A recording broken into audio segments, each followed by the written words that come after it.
Fala pessoal, está começando mais um episódio do Legítimo Ruminante, o podcast que desbrava fronteiras, levando conhecimento sobre o manejo de vacas leiteiras aqui nos Estados Unidos para veterinários, zootecnistas e produtores rurais aí no Brasil. Aqui quem fala é Aquiles Vera Neto e eu estou falando diretamente de Manhattan, no Kansas.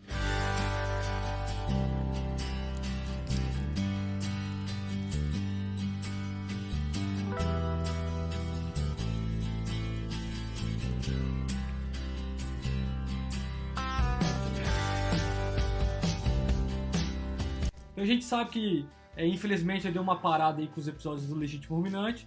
E aí agora, eu já estou num novo emprego, estou um pouco mais adaptado e estou querendo retomar aí com as atividades. Então, para a gente retomar, a gente escolheu um assunto bem bacana. A gente vai falar sobre partos gemelares hoje. E aí a gente convidou o professor João Paulo Martins para participar desse episódio de hoje. E o motivo que a gente conversou com o João Paulo é porque ele acabou de publicar um artigo bem legal sobre partos gemelares. Então ele tem experiência no assunto e ele pode dar aí alguns ensinamentos para a gente.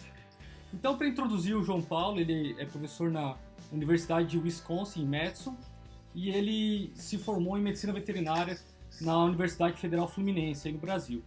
E aí, eventualmente, ele teve a oportunidade de vir aqui para o exterior, fazer sua pós-graduação, e aí ele foi para Michigan State University. E lá ele fez o mestrado dele e também o doutorado com o professor Richard Pursley. Então, o João Paulo, na atualidade, está trabalhando com um programa de pesquisa voltado para a fisiologia ovariana, para a fisiologia da reprodução, principalmente vaca e lactação, mas também agora expandindo aí o seu leque de pesquisa para novilhas, explorando também a parte de perda embrionária. Então, vamos conversar agora com o nosso entrevistado de hoje. Boa tarde, João Paulo. Primeiramente, bem-vindo aqui ao podcast do Legítimo Ruminante. Eu agradeço muito você tirar um tempinho aí e participar com a gente, colaborar com essa nossa iniciativa e tentar mandar um pouquinho lá de informação de qualidade para o técnico, para o produtor rural que está na lida do dia a dia lá no Brasil, né? Boa tarde, Aquiles. Eu gostaria também de agradecer pelo convite para participar do podcast do Legítimo Ruminante e pela oportunidade de falar um pouco da pesquisa que eu desenvolvo aqui no meu laboratório, na Universidade de Wisconsin-Madison. Também queria parabenizar você, a Ana Carolina e o Iago Leão, que é meu aluno aqui de mestrado, pela iniciativa de levar conhecimento científico, né, aqui dos Estados Unidos para os produtores rurais do Brasil. E precisamos de mais iniciativas como essa. Eu queria parabenizar vocês. E é bom, porque mesmo que eu viva aqui já há 15 anos nos Estados Unidos, a minha conexão com o Brasil é muito forte, minha família toda ainda mora no Brasil. E eu fico muito feliz de poder participar do podcast. Não, bom demais. E até eu acho que o Iago botou uma pressãozinha aí, né? Pô, vamos ajudar e colaborar na iniciativa. Eu demorei um pouco para fazer, né, esse podcast. Desculpa pela demora, mas tá saindo agora, graças a Deus. Exato, vai dar certo. E a turma vai gostar, tenho certeza disso. E eu acho até que para a gente iniciar essa conversa nossa, João, a gente poderia tentar lembrar aí alguns conceitos de o porquê que a vaca pode ter gêmeos, né? Que a gente sabe que a vaca ela é um animal que a gente considera monovular, ou seja, ela tem uma ovulação única e levaria a um concepto e a um bezerro, né? Então tem algumas situações que levam esse animal a desenvolver um parto gemelar. Você poderia explicar como que funciona isso, um pouquinho da fisiologia, lembrar para a turma, explicar para a turma o porquê que a gente observa o parto gemelar nas vacas leiteiras? Então, a gestação gemelar ela pode se desenvolver de 3 formas. A mais comum em bovinos, e que acontece mais até em bovinos leiteiros, é a dizigótica, que é um termo técnico, né? Que seria quando 2 óvulos são fecundados por 2 espermatozoides, né? Para que isso aconteça, a vaca ou a novilha teria que ter uma dupla ovulação, dupla ou múltipla ovulação, né? No caso, a maioria dos gêmeos são só com 2 embriões, né? Para que os 2 óvulos, né, teriam uma dupla ovulação, para que esses 2 óvulos viáveis fossem fecundados para formar 2 embriões, né? E segundo alguns estudos aqui dos Estados Unidos, mais de 90% dos bezerros gêmeos de gado holandês fazer esse parênteses, né, de gado holandês, são dizigóticos, também chamados de fraternos ou não idênticos, né? E o segundo tipo de gestação gemelar seria a monozigótica, ou idêntica, né? Gestação de gêmeos idênticos, que acontece quando um óvulo é fecundado por apenas um espermatozoide e durante o desenvolvimento embrionário, esse embrião vai se dividir em 2 embriões idênticos. E esses tipos de gêmeos são chamados, como eu falei, de monozigóticos ou idênticos. Esse seria o segundo tipo em bovinos, que é mais ou menos de 5 a 10%. Um terceiro tipo, que a gente ainda não identificou em bovinos, mas já foi identificado em humanos, e são raríssimos, são muito raros, seriam os gêmeos que a gente chama de sesquizigóticos, ou semi-idênticos, que acontece quando um óvulo é fecundado simultaneamente por 2 espermatozoides, antes de ser dividido. Só que normalmente esse embrião, né, ele acaba não sendo viável e acaba morrendo, né, tendo uma perda embrionária ali. E ainda não existe registro de embriões, de gêmeos semi-idênticos em bovinos, né?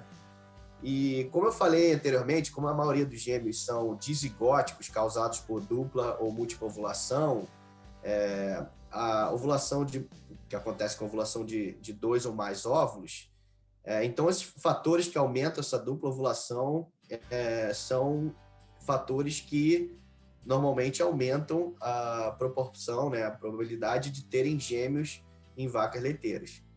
É um fator que já foi identificado, já está bem, um fator assim que a gente sabe que acontece bastante é a produção de leite, né? Se você está associado com essa dupla ovulação. Se tem animais com alta produção, você tem um aumento da probabilidade de ter uma dupla ovulação e, consequentemente, um animal ter uma probabilidade de ter gêmeos, né? E a gente estudou bastante a fisiologia desse problema e a gente já sabe que em vacas leiteiras que produzem muito leite, essas vacas de alta produção, né, elas têm que ingerir mais matéria seca, né, da sua área aí de nutrição, para poder conseguir produzir essa quantidade de leite. O que leva esse aumento de ingestão de matéria seca, leva ao aumento do fluxo sanguíneo no fígado.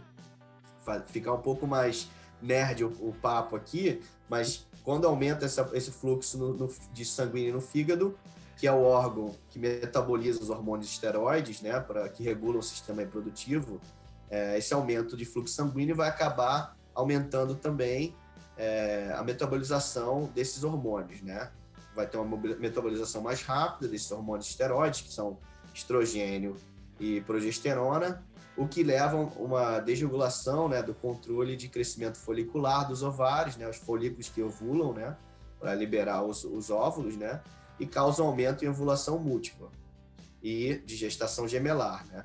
Ou seja, fatores que estão ligados ao aumento dessa ovulação múltipla, um deles é a produção de leite, né, aumentada, vai causar um aumento na ocorrência de gestação e partos gemelares, né? A ocorrência de múltipla ovulação, aqui segundo alguns estudos, em gado de leite, varia entre 10% a 22%. Tá? Mas nem todos esses animais que têm dupla ovulação vão ter gestação gemelar, né, e parto gemelar, né? Tem perda embrionária, tem, às vezes, só um dos embriões que vão ser fecundados, né? Dos óvulos vão ser fecundados, né?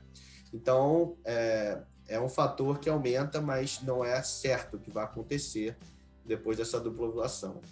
Aí, se quiser, a gente vai falando mais fatores. Aqui tem, por exemplo, outros fatores, por exemplo, paridade, né? O número de lactação do animal também pode estar associado à produção de leite, no caso, né? A gente sabe que novilhas nulíparas, né, que ainda não pariram, não produzem leite, né? Esses animais têm uma porcentagem muito pequena de parto gemelar, menor que 1%. E isso teve no meu estudo, em outros estudos também, com quantidades muito grandes de animais, né? A gente viu que é muito pequena a proporção de animais que realmente tem, de novilhas que têm partos gemelares, né? Aí essa proporção vai aumentando quando temos um aumento de lactação ou paridade, né? Já no animais na segunda paridade, né? Ou seja, ela teve a primeira lactação, começou a produzir leite, ela já aumenta a quantidade de partos gemelares, que vai para mais ou menos 4% ali. Aí no terceiro parto em diante, né? O animal segunda lactação para cima, ela vai ter já um aumento para 7% de quantidade de partos gemelares, né? Ou seja, ela concebeu na segunda lactação, teve ovulação na maioria das vezes, né? E vai ter a porcentagem de 7% no geral, a gente vê. Existe, obviamente, uma variação entre fazenda, né? Entre a estação do ano, né?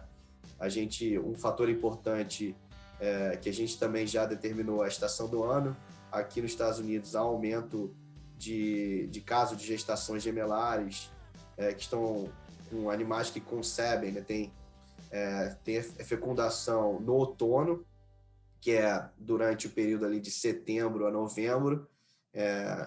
A gente ainda não sabe muito bem o que está relacionado, o que causa esse aumento de gestação gemelar, de múltipla ovulação durante esse período.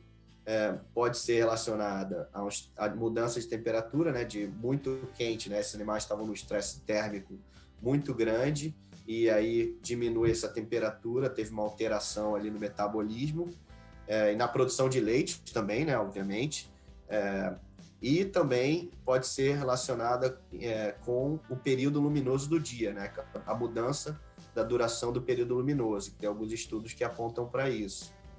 Existem, obviamente, fatores genéticos também, né, que a gente já sabe que estão relacionados ao aumento de múltipla ovulação, já foram identificados genes aqui, o colega do Departamento de Animal and Dairy Science, aqui, o Dr. Milo Wildbank, ele já determinou alguns genes que estão relacionados com o aumento de múltipla ovulação. E também a gente já identificou no nosso estudo que animais que têm parto gemelar são mais propensos a ter partos gemelares novamente. Então, nesse caso, está relacionado a fator genético. E mesmo se ela tenha dupla ovulação uma vez, ela está mais propensa a ter mais duplas ovulações, né? E também o Departamento de Agricultura aqui dos Estados Unidos, ele tem um rebanho. Isso é interessante, essa história. Eles selecionaram um rebanho para gerar gestação gemelar. E eles começaram a selecionar esses animais e a ideia deles era criar um rebanho, criar meios de produzir 2 bezerros, né? Isso com bovinos de corte, né? Produzir 2 bezerros ao invés de um, para aumentar a produtividade. Só que eles viram que, obviamente, estudaram isso por muito tempo, 20 anos de seleção animal, e descobriram que, depois de vários estudos, viram que causava mais problema ter parto gemelar, né, do que não valia a pena o custo-benefício. Causava tanto problema que tinha um custo maior ter os gêmeos, né, a gestação gemelar, né, o parto gemelar, do que manter esses animais com um bezerro só, né, um parto de singular, que a gente fala, né. Tem outros fatores também que aí não são tão assim importantes, mas estão também envolvidos, como raça, obviamente, dieta, que aí na raça deve ter um fator genético envolvido, a dieta, tem alguns fatores da dieta que também estão envolvidos, parte de condição corporal e condição reprodutiva, se a vaca está ciclando, não está ciclando, quando inicia, por exemplo, o protocolo de IATF. São outros fatores de risco que a gente pode dar como exemplo, né? Aqui. Então, tem muita coisa já que a gente já sabe que estão associadas a esse problema, né, de gestação gemelar. E a gente vê aí que vários desses fatores que você comentou estão relacionados com o aumento de metabolismo hepático, né, que acaba diminuindo a quantidade de progesterona. E eu até gostaria de adicionar um adendo que eu acho que um dos pesquisadores que demonstrou isso foi o Roberto Sartori, né, que é professor hoje lá em São Paulo. E, se não me engano, foi quando ele estava aqui nos Estados Unidos fazendo um trabalho com o Milo Wiltman, que eles estavam colaborando ali. Eu acho que até que era um pós-doc, um sabático, algo assim. Mas, que nem você comentou ali, João Paulo, sobre esse efeito talvez deletério que os caras estavam tentando selecionar para a parte gemelar e eles viram que não era bom, né? Que tinha não era vantajoso. Tem uma pergunta de uma das nossas seguidoras, que é da Diandra Lezier, e ela gostaria de saber sobre o impacto desse parto gemelar, dessa gestação gemelar, para a vaca de leite. Qual que é as consequências que, digamos, tem uma vaca lá, está carregando gêmeos, ela vai parir, o que pode acontecer com essa vaca em termos de performance, como consequência de ela estar gestando os dois bezerros, né? Os gêmeos, no caso. Então, a primeira consequência desejável, né, seria um aumento da perda de prenhez, né? Existe uma variação entre estudos na proporção de perda e quando essa perda acontece, né? Na maioria dos estudos que a gente tem hoje, que a gente analisou, essa perda seria no primeiro trimestre da gestação.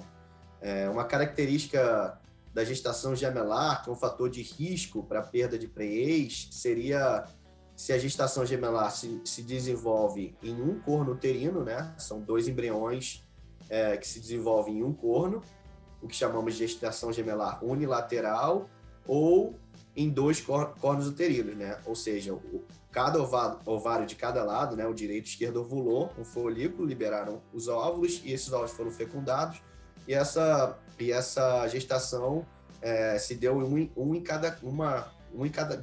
de embrião em cada lado, né? Uhum. Nos 2 cornos uterinos, que a gente chama de gestação gemelar bilateral, nos 2 lados. Os estudos de hoje indicam que a gestação gemelar unilateral tem uma perda muito mais alta de prenhez que as bilaterais, né?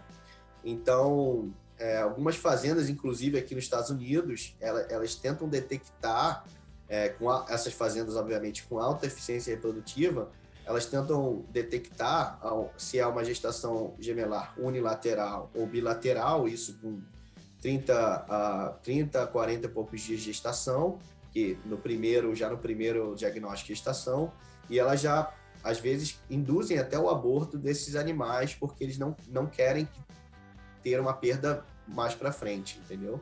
E aí já induzem, já fazem que até induzindo o aborto nesse estágio de gestação não tem tantas consequências graves como induzir ou ter uma perda mais para frente, entendeu?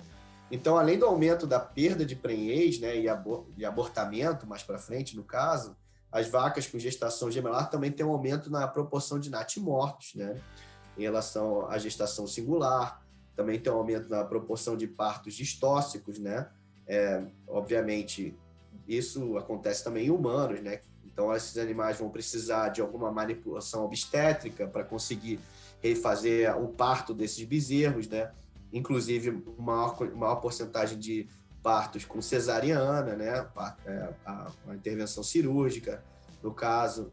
Então, além disso, após esse parto gemelar, essas vacas têm um aumento de doenças reprodutivas, né, elas vão ter uma maior propensão para ter metrite, retenção de placenta, doenças metabólicas, como desenvolvimento de abomaso, cetose, hipocalcemia. Esses animais vão estar muito mais suscetíveis a esse tipo de doença. E já tem estudos demonstrando que esses animais eles vão ter também uma produção menor do que as vacas com partos singulares, também até por ter todos esses problemas de doenças metabólicas e até pelos fato das doenças também reprodutivas, né? Vão demorar mais tempo para conseguir conceber novamente, ter um bezerro, então elas vão ter um período entre parto mais prolongado também, né? Então tudo isso vai causar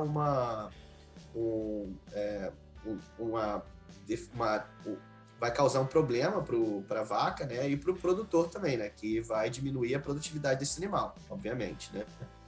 E após isso tudo, essa vaca ainda tem a maior chance de ser descartada, né? De ser ou morrer também, né? Ter tantos problemas, ela vai ter uma probabilidade muito maior, né? Muito mais alta de ter um problema, de ser descartada ou morrer, obviamente, né? E até que nem num dos dois trabalhos que a gente fez, a gente observou que a gestação gemelar ela é um pouco mais curta, né?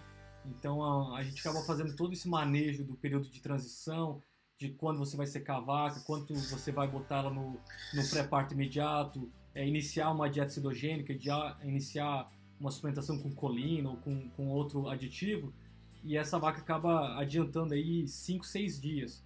Ou seja, realmente tem um impacto nessa questão de manejo nutricional durante o período de transição, e você acaba marcando a vaca como uma vaca problema, né? Que nem você falou, são tantos problemas, realmente a gente tem que talvez olhar esse animal com outros olhos, né?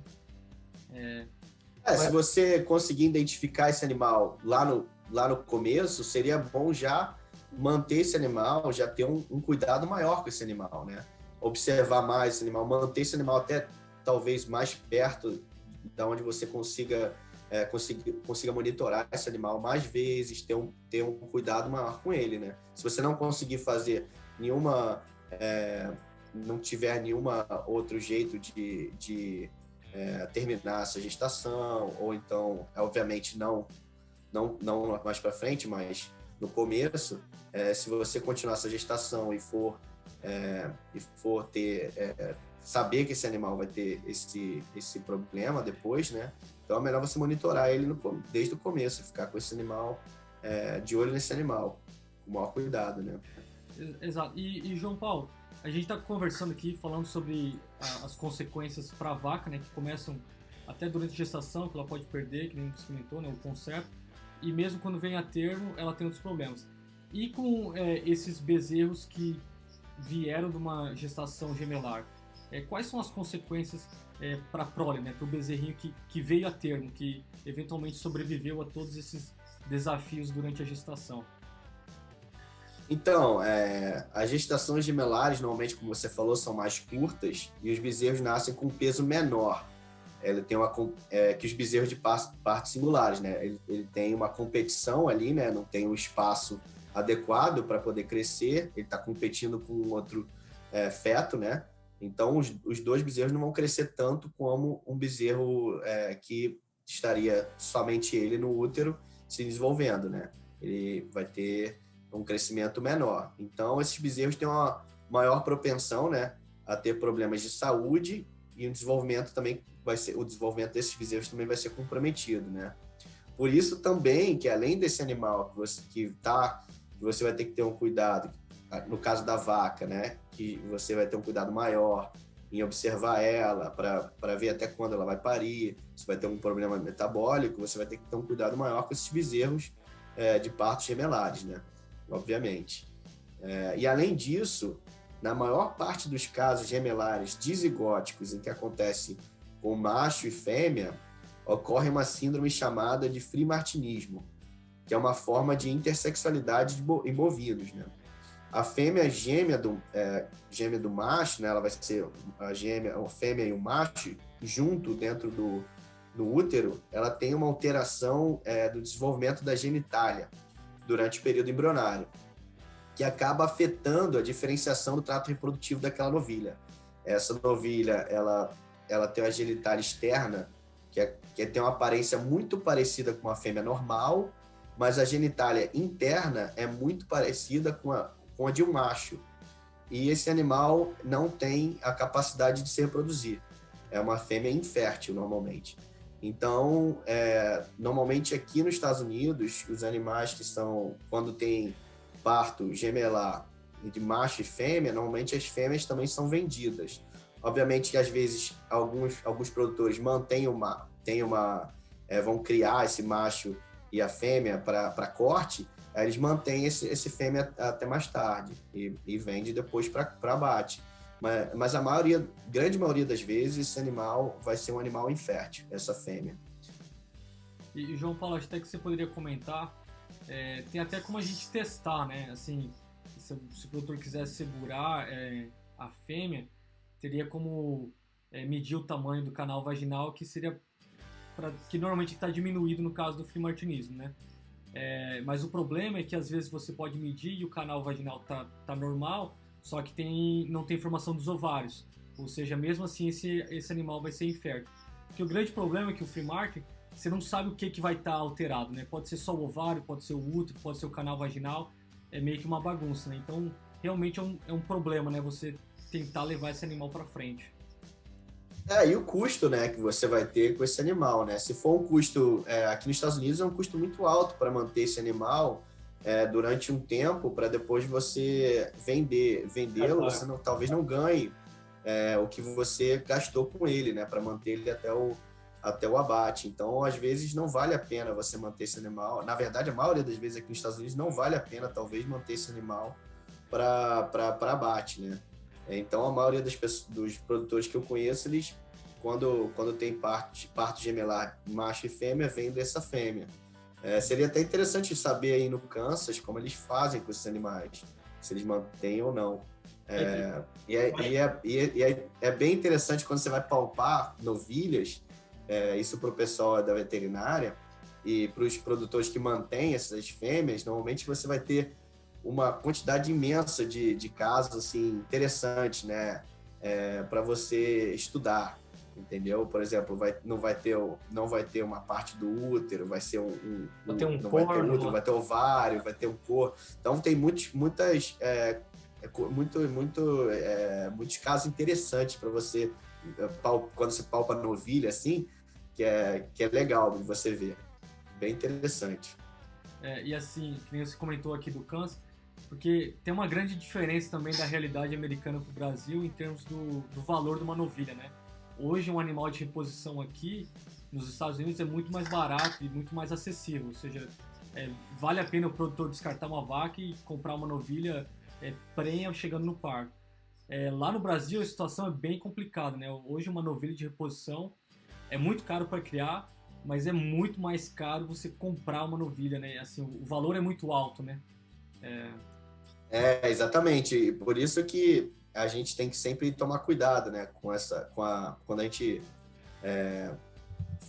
dá uma recomendação, porque tem todo um contexto envolvido, né? Como aqui nos Estados Unidos a gente tem um contexto, no Brasil a gente tem outro contexto, então é importante a gente sempre saber o contexto que a gente está antes de tomar uma decisão. Especialmente essas decisões são decisões econômicas, né? Então a gente tem que sempre levar em consideração a parte econômica. Aqui nos Estados Unidos é muito caro o produtor, para ele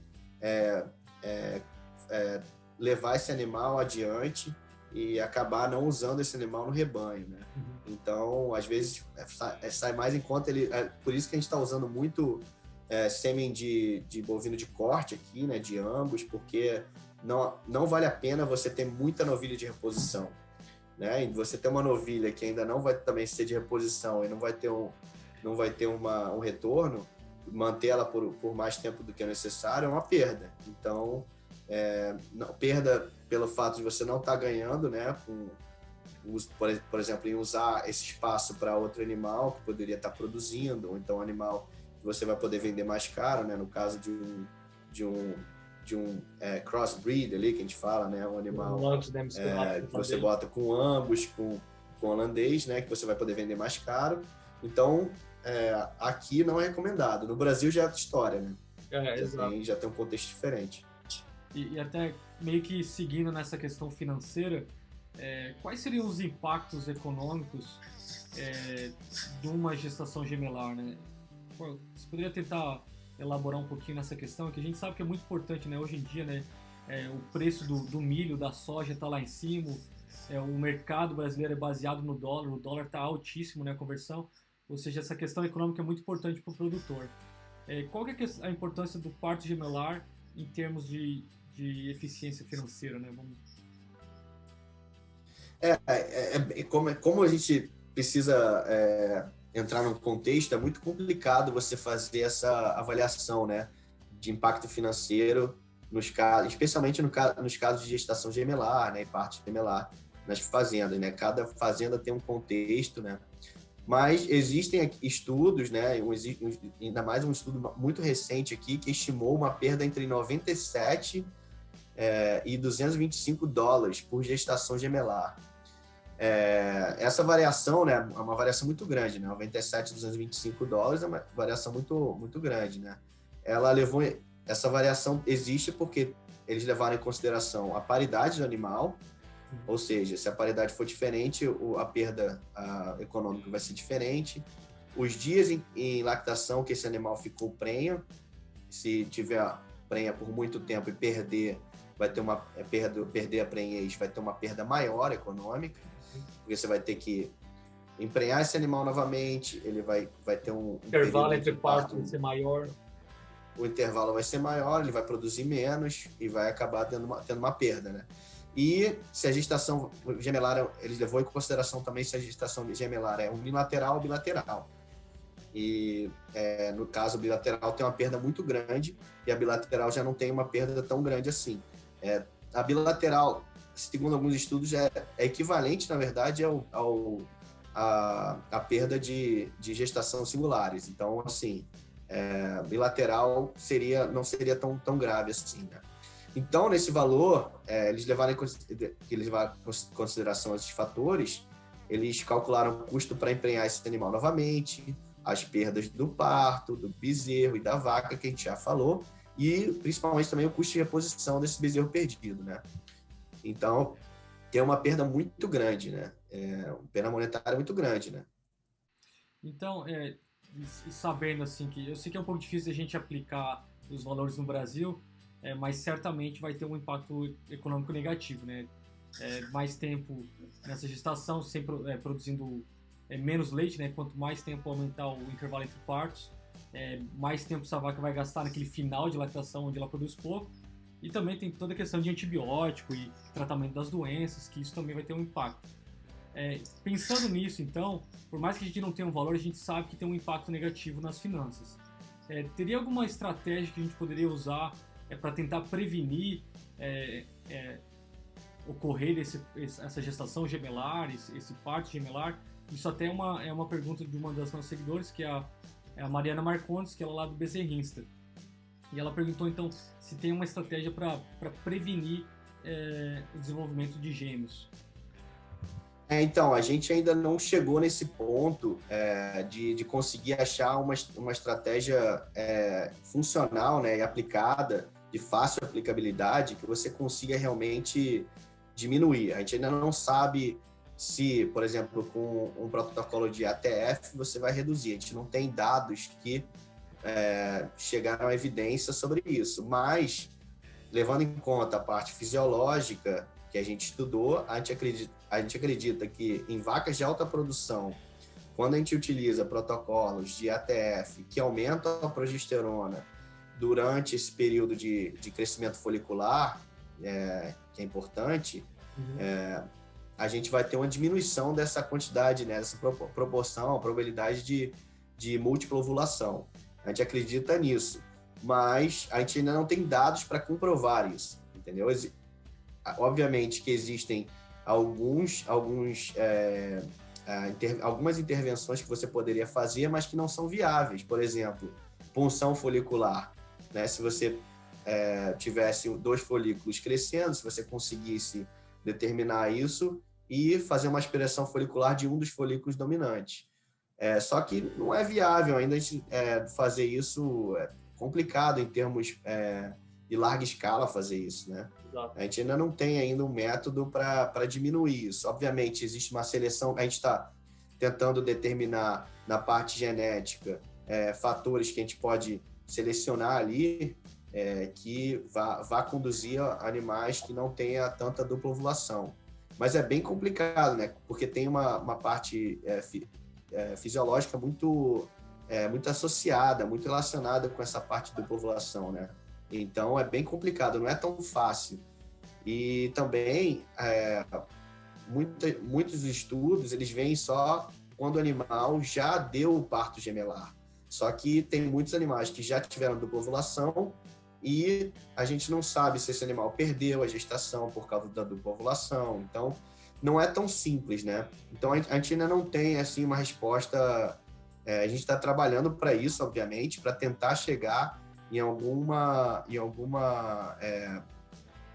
tecnologia ou alguma aplicação que a gente possa diminuir a quantidade de múltipla ovulação e de partos gemelares, porque a tendência que a gente acredita é que se a produção aqui nos Estados Unidos e no Brasil também, ela cresce em termos lineares, né? Ela cresce todo ano, a produção por animal de leite está crescendo.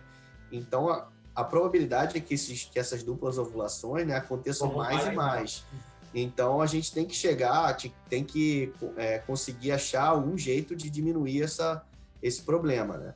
Então, esse o foco do meu laboratório, da minha pesquisa aqui é essa, de tentar achar meios aplicáveis que a gente consiga diminuir essa quantidade de dupla ovulação. Um exemplo, por exemplo, uma coisa que talvez ajude também seria, como eu falei do protocolo de ATF, né, que a gente tenta aumentar a quantidade de progesterona, aqui a gente faz o duplo OV-Sync, que é um protocolo que a gente cria um corpo lúteo acessório, e um corpo lúteo acessório produz bastante progesterona, a gente vai diminuir, talvez, acredito eu, que a gente diminua a quantidade de múltipla ou dupla ovulação. Se a gente conseguir diminuir a quantidade de animais que não estejam ciclando, por exemplo, né, também, você quando começa um protocolo que o animal não está ciclando, não tem um CL, e mesmo com um CIDR, esse animal ainda vai ter uma grande probabilidade de dupla ovulação. Animal de alta produção, no caso que eu estou falando, porque não vai ter tanta progesterona quando ele está nessa onda folicular, nesse crescimento folicular, né?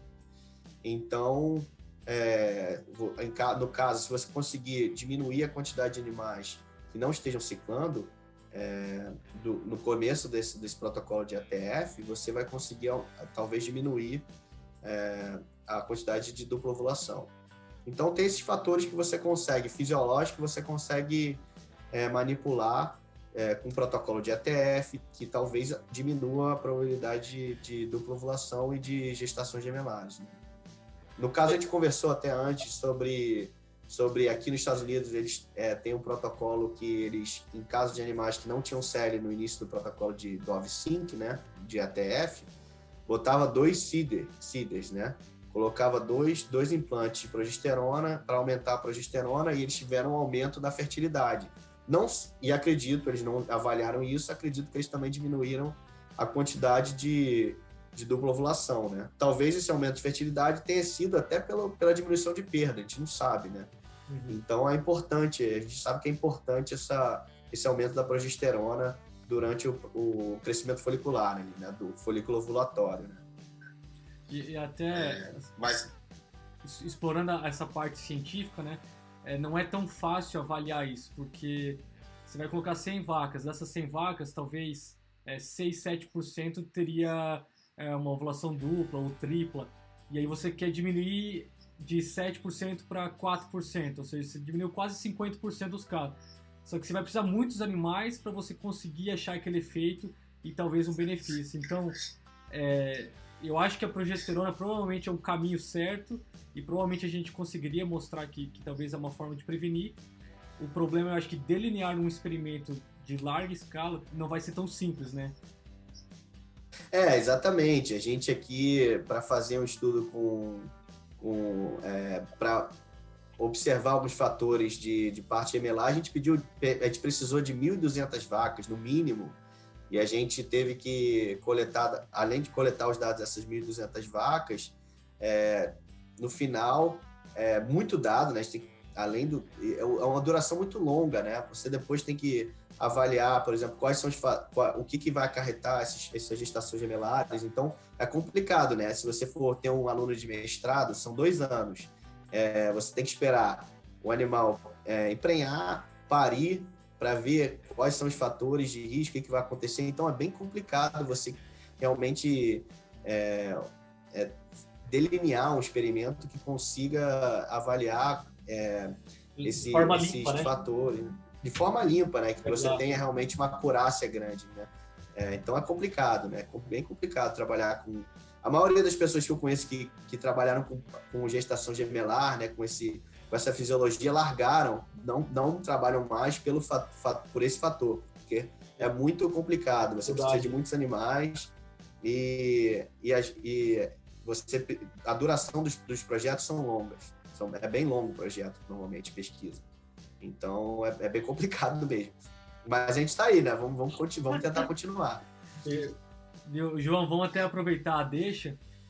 Eu acho que para o pessoal conhecer um pouco mais também sobre a sua função aqui como pesquisador, o seu laboratório, você não quer compartilhar qual que tem sido a sua linha de pesquisa, quais são os projetos que você tem trabalhado agora, ou que você está planejando trabalhar aí nos próximos anos, até para a turma também saber qual que é o passo que a gente está dando em termos aí de fisiologia da reprodução e esses aspectos.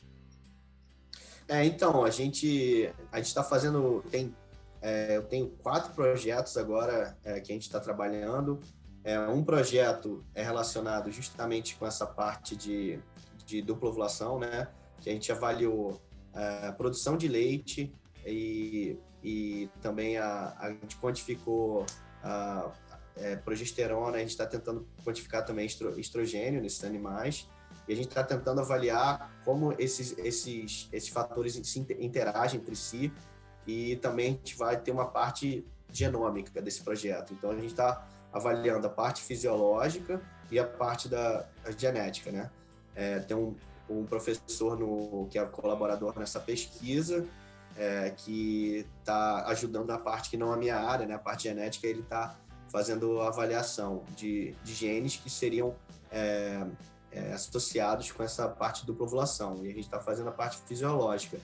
Esse projeto, a gente demorou, por causa do Covid também, a gente demorou mais de um ano de coleta de dados. É um projeto que foi financiado pela Associação de Gado Holandês aqui dos Estados Unidos, e a gente coletou os dados, estamos fazendo a parte de avaliação, a estatística dos resultados, e a gente vai apresentar agora o resumo, dois resumos sobre esse estudo no IRSA, né, no Congresso aqui dos Estados Unidos.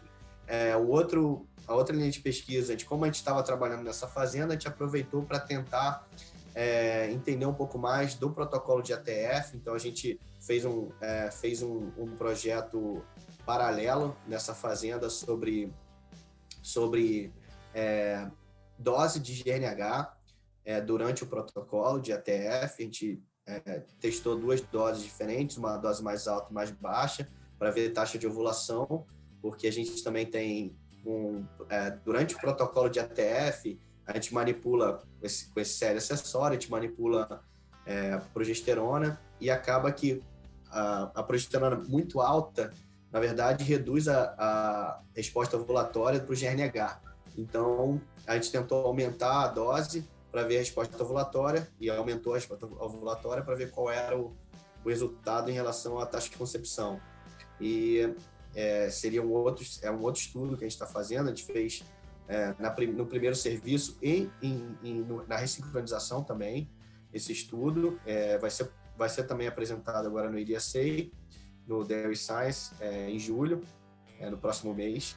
E a gente também está começando a trabalhar com protocolos de ATF em novilhas. A gente está tentando remover o uso do CIDR, que é muito caro aqui nos Estados Unidos, que o GNH e a prostaglandina não são caros, né? Aqui a gente não pode usar estrógeno, a gente só usa GNH e prostaglandina, e o CIDR, obviamente, nas novilhas. Então, a gente está tentando remover o CIDR do protocolo para reduzir o custo e aumentar, na verdade, a fertilidade desses animais. Então, a gente iniciou um projeto aqui, até o Iago está comandando esse projeto. São vários estudos para tentar desenvolver esse protocolo. O outro projeto também, que a gente também está desenvolvendo aqui, é com HCG. A gente está tentando aumentar a taxa de concepção dos animais que recebem embriões, né, in vitro, são de IVF, né, de FIV.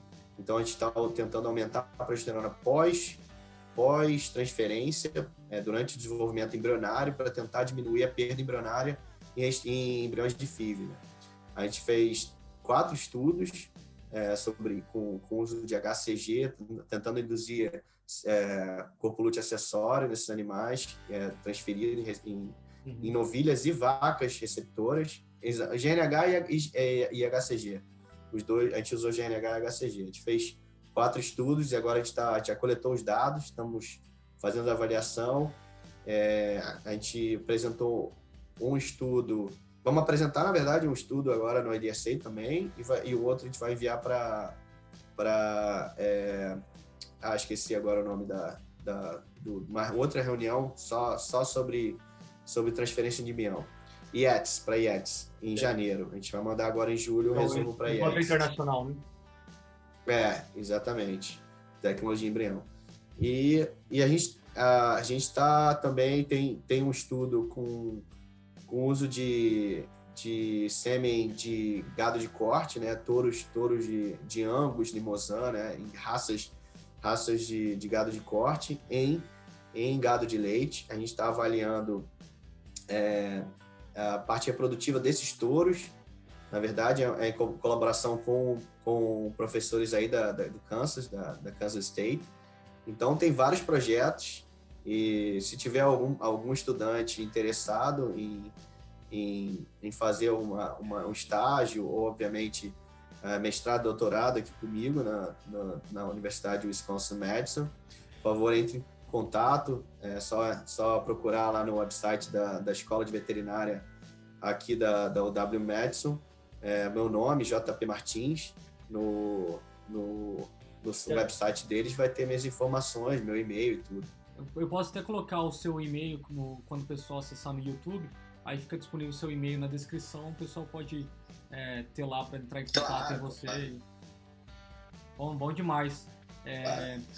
Claro. Então, mais alguma coisa que a gente pode falar aí? Acho que Aquiles, hoje acho que por hoje deu, né? Bastante. Falamos um monte tá de parte gemelar, mas eu acho que até no futuro aí eu estava escutando você comentar aí das linhas de pesquisa. A gente podia até fazer um episódio, quem sabe, falando sobre HCG e GNRH para criar aquele corpo lúteo acessório, né? Que teve bastante, eu acho que essa ideia, né? Circulou bastante. Talvez a gente podia até fazer um episódio focado nisso aí, futuramente. Fica aberto aí o convite. Quem sabe a gente te incomoda de novo aí para gravar um episódio para a turma. Não, claro, com certeza, vou estar à disposição. Muito obrigado pelo convite novamente. Eu me senti honrado aí de ser chamado e se Deus quiser, a gente vai fazer mais parcerias, inclusive parcerias de pesquisa também. Com certeza. E estou à disposição. Quando quiser, é só combinar. Eu quero esperar um pouco para ter mais dados, né? Eu tenho alguns dados já, mas saindo esses dados que a gente transferiu 3.500 novilhas e vacas nesse estudo, foi em um mês. A gente fez isso em colaboração com uma empresa aqui, com a Invito Brasil, né? Lá numa fazenda em Washington e Oregon, lá no estado de Washington, na divisa entre Washington e Oregon. Então, uma fazenda de 25 mil cabeças de gado, foi um estudo bem grande. Só em um mês a gente conseguiu acabar aí o tratamento. Agora a gente está coletando dado de parição. A gente já tem os dados de prenhez, agora a gente está vendo os dados de parição desses animais. Então vai ser um estudo legal. A gente vai, se Deus quiser, vai acabar agora. A gente vai estar acabando de coletar os dados de parição e a gente, assim que acabar, a gente pode analisar esses dados, a gente pode fazer outro episódio, sim. Trocar mais uma ideia, né? Não, bom demais. Sim, com certeza. Bom, então, pessoal, por hoje era isso aí. A gente vai ficando por aqui. Agradecer a participação, então, do João Paulo novamente. Foi um prazer aí trocar essa ideia com você.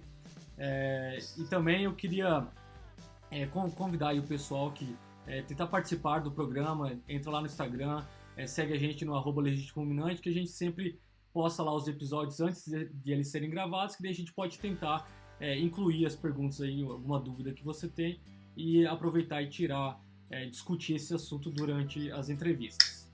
Beleza? Obrigado a todos por ouvirem o nosso programa. João Paulo, novamente, muito obrigado por participar. Foi muito legal bater esse papo com você e abordar isso um pouquinho mais sobre os partos gemelares em vacas leiteiras. Então tenha um bom resto de semana. Fique ligado no Legítimo Ruminante, o podcast que desbrava fronteiras, levando conhecimento sobre o manejo de vacas leiteiras aqui nos Estados Unidos, para veterinários, zootecnistas e produtores rurais aí no Brasil. O meu nome é Aquiles Vera Neto, E também vamos reconhecer, como o João falou ali no início, né, a Ana Carolina Macedo e o Iago Leão, que também fazem parte do Legítimo Ruminante. Um bom resto de semana e um abraço, pessoal. Abraço, pessoal. Até mais.